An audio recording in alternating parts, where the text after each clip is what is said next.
Dear students, Assalamu alaikum. Today we are going to learn about the verb forms. Verb forms means tenses. Always we use verb forms according to the situation and time. So in this way, we know some sentences are always given in the tests, entry tests,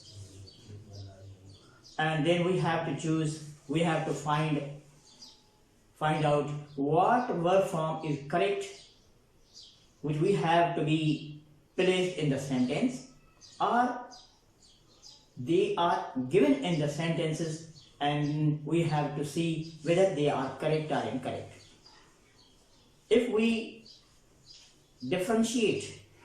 all the types of verb forms, means tenses, if we know the tenses, use of proper use, correct use of verb forms, we can find out the errors from the sentences. So we have to learn all the verb forms. In this way, today we are going to learn the present simple tense and present continuous tense. I mean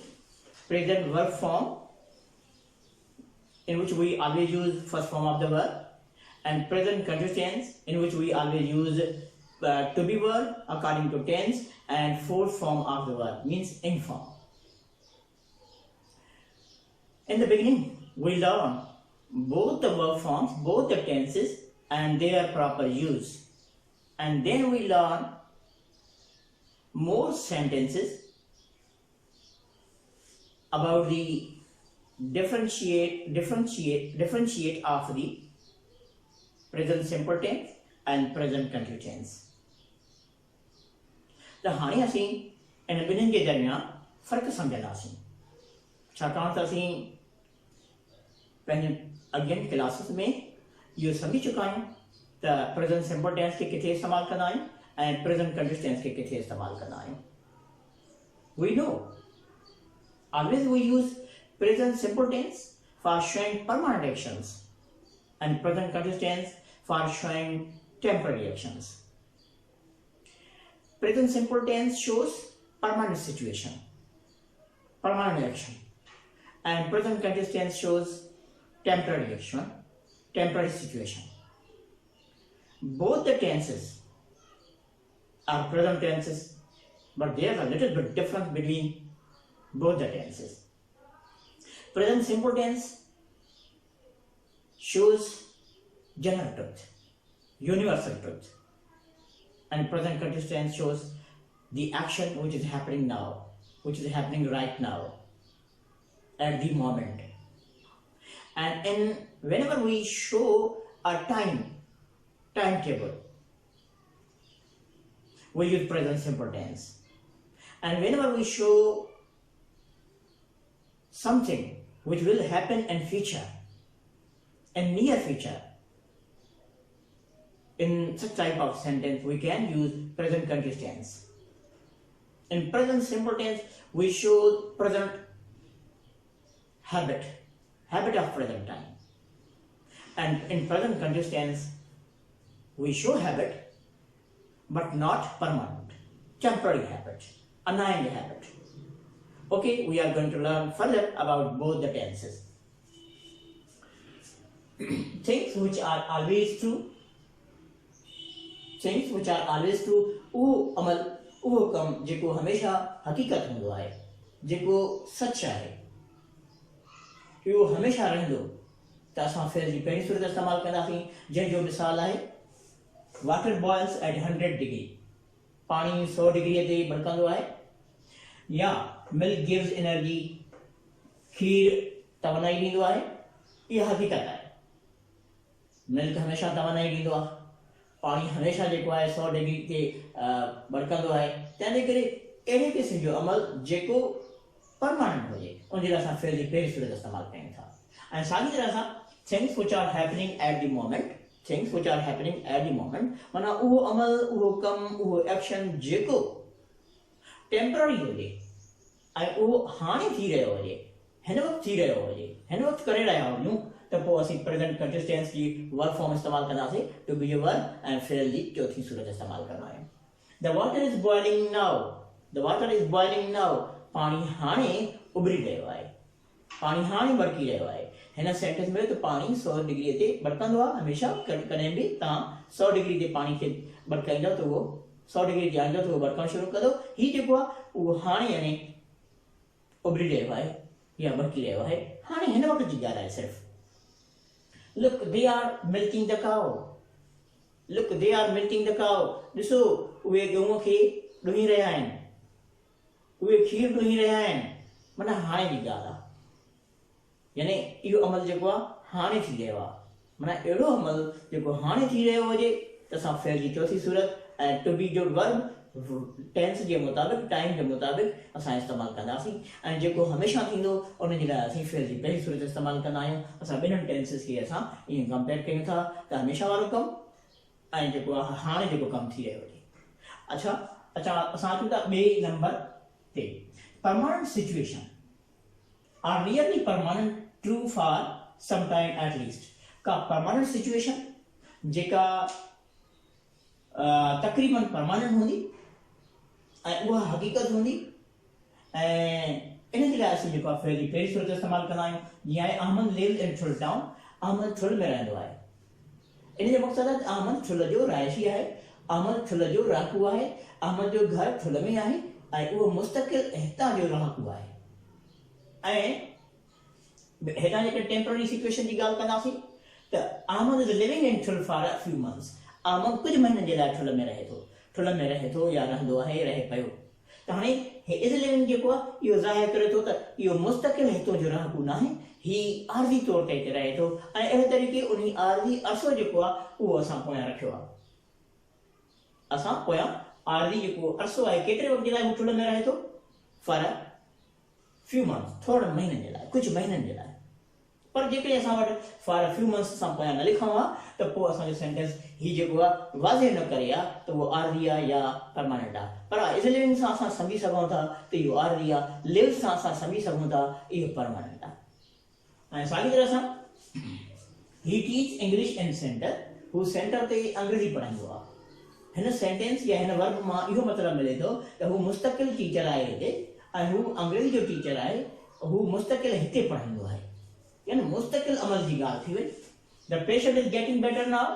patient जेको आहे हाणे बहितर थी रहियो आहे, slowly उहो बहितर थी रहियो आहे। जॾहिं कंहिं बि शइ लाइ असां कंहिं बि अमल जे लाइ जेको स्लोली थी रहियो हुजे त उन सां बि असां फेल जी चौथी सूरत इस्तेमालु कंदा आहियूं, इज़ गेटिंग बेटर नाउ। त हाणे अहिड़े तरीक़े हीउ जेको आहे स्लोली कंहिं एक्शन जे लाइ जेको कंहिं तरफ़ यानी वधी रहियो हुजे, थी रहियो हुजे, आहिस्ता आहिस्ता, उन जे लाइ असां प्रेज़ेंट कंटिन्यूअस इस्तेमालु कंदासीं। अहिड़े अमल जे लाइ असीं जेको आहे यानी फेल जी पहिरीं सूरत इस्तेमालु न आहियूं कंदा। Habits, things we do regularly, माना उहो अमल जेको असां रेगुलरली कयूं, बाक़ाइदगी सां कयूं ऐं हैबिटेटिव तौर ते कयूं, मुदावी तौर ते, त पोइ असीं फेल जी पहिरीं सूरत इस्तेमालु कंदा आहियूं। I drink milk every morning, हर सुबुह ते मां खीर पीअंदो आहियां, यानी इहा हैबिट आहे या इहो उहो अमल आहे जेको असां खां रेगुलरली थिए थो पियो, बाक़ाइदगी सां असां इहो कंदा रहंदा आहियूं। ऐं हेॾा टेम्पररी एक्शन कहिड़ो आहे, I am taking too much tea these days, अॼुकल्ह मां जेको आहे सो घणी चांहि पी रहियो आहियां, मुस्तक़िल न। हे सेंटेंस ॿुधाए थो त आरज़ी अॼुकल्ह जी ॻाल्हि आहे, यानी अॻिते हली उहा ख़तम बि थी सघे थी। पर हीउ जेको आहे I drink milk every morning, हर सुबुह पीअंदो आहियां, जंहिंमां असांखे इहो सेंस या मतिलबु मिले थो त हीअ हुनजी हैबिट आहे या हीअ परमानेंट अमल आहे ऐं मुस्तक़िल रेगुलरली जेको आहे उहो खीर पीअंदो रहंदो आहे। हिन मां इहो मक़सदु आहे त हू हमेशा चांहि इहा कोन पीअंदो आहे, अॼुकल्ह यानी दीस डेज़ अॼुकल्ह पी रहियो आहे। अॼुकल्ह हुअण जे करे असांखे एम टेकिंग जो वर्ब इस्तेमालु करणो पियो। हिते हमेशह जी ॻाल्हि आहे, एवरी मॉर्निंग जी ॻाल्हि आहे, तंहिंजे करे असांखे फेल जी पहिरीं सूरत ड्रिंक इस्तेमालु करणी पई। हमेशह जॾहिं असां लफ़्ज़ टाइम वर्ड जेके हूंदा आहिनि, इहे असां चवंदा आहियूं डेली, एवरी डे, ऑलवेज, इहे सभई असां हिन टेंस में मीन्स प्रेज़ेंट सिंपल टेंस में इस्तेमालु कंदा आहियूं। ऐं इहे वर्ड जेके आहिनि जेके रिपीटेशन ऑफ एन एक्शन खे ज़ाहिर कनि, इहे जेके असां प्रेज़ेंट कंटिन्यूअस में इस्तेमालु न आहियूं कंदा। पर हा तॾहिं करे सघूं था जॾहिं कोई अनाइंग एक्शन हुजे। अनप्रेजेंट एक्शन ज़ाहिर थे जीअं आहे he is always watching TV during study पढ़ाई के दौरान मुताले के दौरान वो हमेशा टीवी ॾिसंदो आहे इन जो मतिलबु आहे त ऑलवेज असां जिक्र कयूं त ऑलवेज के असां हमेशा सिंपल टेंस में इस्तेमालु कंदा आहियूं प्रेजेंट कंटिन्यूअस टेंस में ऑलवेज के लफ़्ज़ इस्तेमालु असां न आहियूं कंदा पर हिते ऑलवेज जो इस्तेमालु इन जे करे कयो वियो आहे छाकाणि त अनाइंग अमल थिए थो माना अणवणंदड़ अमल थिए थो चिड़ ॾियारींदड़ अमल थिए थो त हू दौरान स्टडी दौरान मुताले हू टीवी ॾिसंदो आहे इहो अमल अणवणंदड़ आहे हालांकि उनखे जेकॾहिं चइजे त उनखे रोकियो वियो आहे तव्हां पढ़ाई के दरमियान टीवी न ॾिसो पर उहो पंहिंजी इन हैबिट खां मुड़े कोन पियो तंहिंजे करे जेके चइजे त उहो जॾहिं इन हैबिट खां मुड़े नथो इहा हैबिट हुनजी आहे अॻिते हली उहा ख़तम बि थी सघे थी यानी उहा ख़तम थी सघे थी इहो इम्कान आहे त चइबो त इहा आरज़ी हैबिट आहे तंहिंजे करे टेम्पररी हैबिट चऊंसि ऐं उनजो उहो अमल जेको आहे अणवणंदड़ आहे चिड़ ॾियारींदड़ आहे तंहिंजे करे असां चई सघूं था उनखे अनाइंग habit future events which are part of a timetable उहे events जेके फ्यूचर जे लाइ इस्तेमालु कया वञनि या हमेशह जे लाइ हुजनि हाणे बि या हमेशह उन लाइ असां इस्तेमालु कंदा आहियूं जीअं हाणे हीअ आहे the train leaves station at 5 PM train जेको आहे 5 बजे रवानी थींदी आहे ट्रेन जेकी आहे स्टेशन खे 5 वॻे छॾींदी आहे माना उनजो टाइम टेबल जेको आहे उहो 5 वॻा आहे फर्स्ट करो जेके असीं चऊं था आवर सेंटर ओपन्स एट 3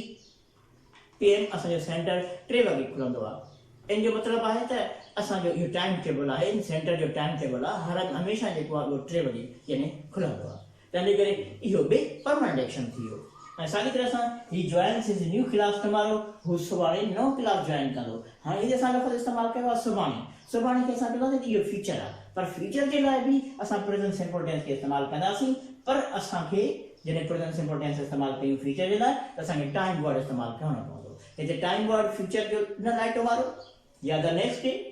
या इन कमिंग डेज अहिड़े क़िस्म जा अल्फाज़ जेकॾहिं फ्यूचर जे लाइ हुजनि जेके टाइम वर्ड टाइम फ्रेज़ हुजनि ऐं उहे फ्यूचर खे ज़ाहिर कनि पोइ उन जे लाइ बि असां सिंपल टेंस खे इस्तेमालु करे सघूं था फ्यूचर इवेंट्स में पर असांखे उहो टाइम ॿुधाइणो पवंदो उन सेंटेंस में ऐं सेंटेंस में टाइम वर्ड रखियलु हुजे त प्रेज़ेंट सिंपल बि इस्तेमालु थी सघे थो हेॾां असां ॾिसंदासीं डेफिनेट फ्यूचर प्लान्स हीअ हुयो फ्यूचर इवेंट्स ऐं हीअ आहे डेफिनेट फ्यूचर प्लान्स फ्यूचर जे लाइ बि he is going to perform Umrah tomorrow हू सुभाणे यानी उमिरि अदा कंदो अॻिले ज़िक्र करे चुका आहियूं त इज़ गोइंग यानी फ़ेल जी चौथी सूरत इस्तेमालु कई आहे इहो असां उन वक़्त जे लाइ इस्तेमालु कंदा आहियूं जेको कमु हाणे थी रहियो हुजे पर असां हिनखे फ्यूचर जे लाइ इस्तेमालु करे सघंदासीं जॾहिं कंहिं नियर फ्यूचर जी ॻाल्हि हुजे ऐं उहो नियर फ्यूचर जेको आहे उहो टाइम कहिड़ो आहे उहो टाइम तव्हांखे ॿुधाइणो पवंदो त पोइ असां हिनखे इज़ गोइंग खे हेल्पिंग वर्ब यानी प्रेज़ेंट कंटिन्यूअस टेंस वारे फॉर्म में हूंदो उहो सभु चई सघे थो त इहो मददगार आहे तंहिंजे करे मददगार वर्ब आहे तंहिंजे करे असां इनखे बि असां इस्तेमालु करे सघूं था they are going to deliver their speech in a few days उहे पंहिंजूं स्पीचिस जेके आहिनि कुझु ॾींहंनि में डिलीवर कंदा तंहिंजे करे ही कुझु ॾींहंनि जे अंदरि हाणे न ईंदड़ वक़्त जी ॻाल्हि थिए थी ईंदड़ वक़्त जे लाइ इज़ गोइंग जो इस्तेमालु वरी हिन कंटिन्यूअस टेंस में इस्तेमालु करे सघूं था to talk about what happens in books plays or films जेकॾहिं कंहिं किताबनि में या कंहिं प्ले में फिल्मनि में या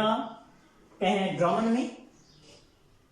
या का स्टोरी जेकॾहिं असीं कंहिं सां शेयर कंदा आहियूं ॿुधाईंदा आहियूं त उहा असीं या त प्रेज़ेंट टेंस सिंपल में इस्तेमालु कंदा आहियूं या असां मादीअ में यूज़ कंदा आहियूं पास्ट सिंपल टेंस में पर जेकॾहिं असां प्रेज़ेंट टेंस में इस्तेमालु कंदासीं त पोइ प्रेज़ेंट सिंपल टेंस में इस्तेमालु कंदासीं प्रेज़ेंट सिंपल टेंस में का कहाणी ॿुधाईंदा आहियूं असीं जेकॾहिं कंहिंसां दोस्तनि सां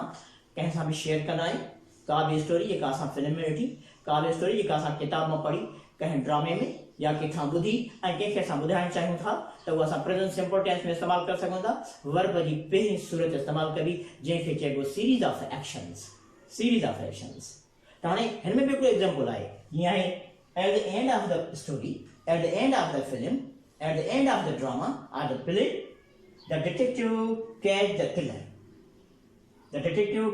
किलर हाणे हिते असां वर्ब जेको आहे कैच लिखियो आहे माना फेल जी पहिरीं सूरत इस्तेमालु कई आहे वर्ब फॉर्म जेको आहे उहो प्रेज़ेंट वारो आहे त यानी जॾहिं बि का स्टोरी असां ॿुधायूं कंहिंखे त असां प्रेज़ेंट सिंपल टेंस में ॿुधाए सघूं था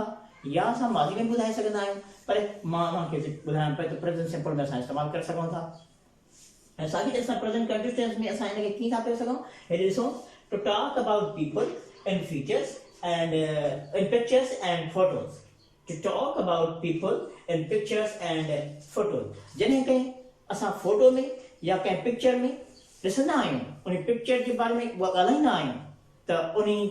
उन टाइम ते असांखे प्रेज़ेंट कंटिन्यूअस टेंस इस्तेमालु करणु घुरिजे। छाकाणि त in this photo I was walking beside the lake। हिन फोटो में मूंखे ॾिसण में अचे थो त आमल जेको आहे उहो ढंढ जे भरिसां घुमी रहियो आहे, कंहिं नदीअ जे कंहिं दरिया जे भरिसां घुमी रहियो आहे। त यानी जॾहिं फोटो खे ॾिसंदा आहियूं त उन टाइम असां इहा सिचुएशन ॿुधाईंदा आहियूं त हू हिन वक़्तु कमु करे रहियो आहे। तंहिं करे हिते असां जेको आहे प्रेज़ेंट कंटिन्यूअस टेंस इस्तेमालु कंदा आहियूं।